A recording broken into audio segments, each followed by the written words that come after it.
তিস্তার পানি বণ্টন নিশ্চিত করা না গেলে খাদ্য ঘাটতি দেখা দিতে পারে। ভারতের সাথে সুসম্পর্ক রেখেই তিস্তার হিস্সা আদায়ের মাধ্যমে পররাষ্ট্র নীতি বাস্তবায়ন সম্ভব, এমনটাই বলছেন সাবেক পররাষ্ট্র প্রতিমন্ত্রী শাহরিয়ার আলম।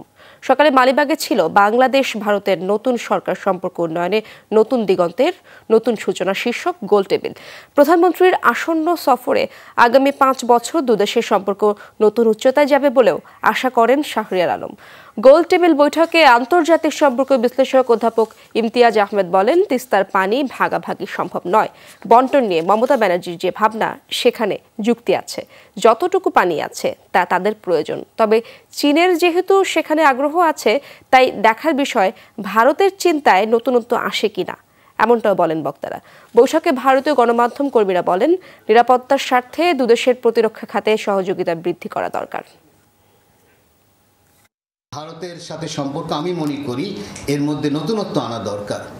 এই নতুনত্বটাই বড় কথা। আমরা যদিও তিস্তার কথা বলছি, আমরা বর্ডার কিলিং বলছি, এটা তো অনেক বছর ধরেই বলছি। এখানে যারা আছেন তারা মনে হয় প্রচুর লেখালেখি করেছেন, বইয়ে বার হয়েছে, এবং আমরা আবার থেমে যাচ্ছি।